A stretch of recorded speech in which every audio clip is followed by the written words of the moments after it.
रात में सोते समय बहुत सावधान हो जाना चाहिए उपासक। तुम रोज शयन के समय ऐसा अनुभव करो, मैं नींद में जा रहा हूं या मृत्यु में जा रहा हूं, इसमें कोई फर्क नहीं पड़ता।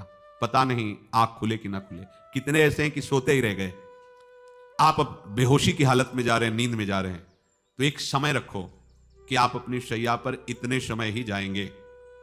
एक नियत समय रखो। हमने देखा है साधकों का एक समय होता है कि 10 बजे हमें लेट जाना है, सोना नहीं, लेट जाना है, और लेटे हुए भगवत चिंतन करना। अब जब सो गए तो सो गए, नहीं सो गए तो उसमें हमें टेंशन नहीं लेना कि अभी नींद नहीं आई, 10:30 बज गए, 11 बज गए, ये नहीं। आंख मूंदी, मंत्राकार वृत्ति, तो बिना नींद की गोली के सो जाओगे। यह है ऐसा, भजन में मन लगाओ, सो जाओगे। जिनको नींद ना आती हो उनके लिए सही दवा है, आप नींद का चिंतन न करके प्रभु का चिंतन करने लगो। देख लेना आप कब सो गए पता नहीं चले। और अगर सौभाग्य से नींद ना आई तो नींद में जो इंद्रियों को पुष्टता मिलती है वो होता है संसार का विस्मरण। नींद में खास बात क्या होती है कि संसार का चिंतन छूट जाता है, फिर वो मस्त हो जाता है। उसमें जो ऊर्जा शक्ति वो जागृत होती है। संसार के चिंतन से ऊर्जा शक्ति नष्ट होती है, तो 4 घंटे 5 घंटे संसार के चिंतन से रहित पड़ा रहा सुषुप्ति में, तो उसे ऊर्जा शक्ति फिर आ गई। और अगर 4-5 घंटे आप प्रभु के चिंतन में रहे तो संसार का चिंतन छूटा, आनंद सिंधु का चिंतन हुआ, तो यह नहीं होगा कि आज रात्रि सोया नहीं तो बहुत टेंशन है, परेशानी, ऐसा नहीं होगा। भीष्म जी आज्ञा करते हैं रात्रौ च कृष्णम। यह बहुत सावधानी की बात, प्रायः इस सावधानी में नहीं रहा जाता। बचपन से सदगुरुदेव भगवान ने यही शिक्षा दी थी, गुरु कृपा से ऐसे उपदेश मिले थे। सोते समय कोई वार्ता नहीं, कोई अन्य चिंतन नहीं, चुपचाप अपने मन को हटाकर केवल इष्टमय करो। कब नींद आ जाती है इसकी चिंता मत करो, इष्टाकार वृत्ति करके ही सोना चाहिए। तो आगे जो लिखा है पुनरुत्थिताये, जब उठो तब वैसी वृत्ति, तो कुछ दिन बाद स्वाभाविक हो जाएगी, स्वाभाविक हो।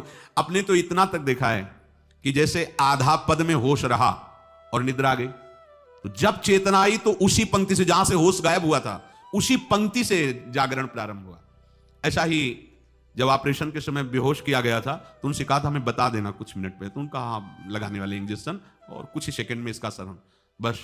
तो जो पद चलाया था जब होश आया था तो वही पद चल रहा था, मतलब बेहोशी में वो पद अपना अधिकार किए हुए था। ऐसे नींद भी तुम्हारी भजन हो जाएगी, समाधि हो जाएगी, यदि आप सोते समय प्रभु का चिंतन करेंगे। बहुत ही सावधानी की बात है। यदि इस जन्म में परम लाभ लेना चाहते हो तो इस श्लोक को अपना जीवन बनाओ। कृष्ण व्रताहा, हमारा जीवन का एक ही व्रत है कि हम अपने प्रीतम का भजन नहीं छोड़ेंगे, अखंड भजन।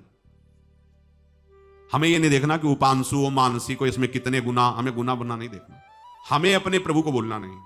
भजन में मन नहीं लग रहा, पद गा रहे हैं, जोर जोर से चिल्ला रहे हैं, नाम कीर्तन, हमें अपने प्रभु से जुड़े रहना है। कृष्ण व्रताहा, कृष्ण मनुस्मरंतो, हमारा निरंतर स्मरण चले, बस ये प्रयास रखना है। जब शाम के शयन करते तो पहले वृंदावन को प्रणाम करके और ऐसे भावना में प्रिया प्रिया कहते कि जैसे भी आपके हैं, अगर शरीर छूट जाता है रात्रि में तो आप धोखा ना करना, आप बुला लेना पहले। और कैसे बताओ उस समय कैसे भाव होते थे, कोई पास नहीं, कोई सुविधा नहीं, 1 रुपया नहीं, तो एकदम दैन्यता, एकदम कितना सुख मिलता, वो एकदम केवल भगवद आश्रित। तो रात्रौ च कृष्णम पुनरुत्थिताय, ये बहुत पकड़ने वाली बात है। रात्रि के समय कोई और चिंतन न बनने पावे। देखो आप, और उस समय खास करके विषय चिंतन बनता है, ध्यान रखना। दिन भर लड़ते रहोगे इंद्रियों से, और जब आप शयन के समय जाओगे तब वो अवसर ढूंढेंगे और आपको विषयों में फंसाने की चेष्टा करेंगे। कोई क्रिया या पूर्व में कोई क्रिया या कोई दृश्य या कोई बात, अगर कहीं मोबाइल से मित्रता है और बगल में रखा है तो भूल जाओ रात्रौ च कृष्णम पुनरुत्थिताचे। जब तक नींद नहीं आती तब तक फिर वो ऐसी सामग्री डाल देगा तो बर्बाद हो जाओगे। साधक मान लो, हमारी प्रार्थना मान लो, हम मानते हैं कि आज के समय में यंत्र का बहुत बड़ा प्रभाव है। अब यंत्र का प्रभाव देख लीजिए, ये छाती पे मोबाइल होगा, यही धड़कन के साथ वो घंटी बजे और कुछ नहीं। ऐसा भगवान का खेल रचा है। और इसमें सबसे खतरनाक बात है कि आप जो चाहो देख सकते हो, जहां चाहो, जैसे विश्व की पूरी बात, पूरा विश्वात्मा है, ये विश्वात्मा स्वरूप है, सर्च करो देख।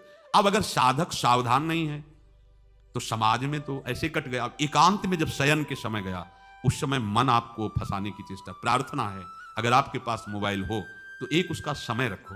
अगर आपको ऐसा लगता है कि कोई परिस्थिति आ जाए, हम स्विच ऑफ किए तो एक और मोड कहते हैं, कोई फ्लाइट मोड दो, क्या मोड में लगा दो, सीधे मत रखो, मोड में लगा दूर रख दो। आप अपने चित्त को प्रभु में जोड़िए। रात्रि के समय मोबाइल का प्रयोग मत कीजिए। मान लीजिए रात्रौ च कृष्णम पुनरुत्थिताय, सुबह उठते ही आपको कुछ चिंतन नहीं करना। सबसे पहले उठते ही, यदि आपके अभ्यास में आ गया तो ऐसा ही होगा, नहीं तो आपको पहले सदगुरुदेव भगवान का प्रणाम नमस्कार और कुछ भक्तों का, और फिर नाम जप। भले 5 मिनट ही करो, अपने आराध्य देव का सुमिरन, फिर अपनी दिनचर्या करो।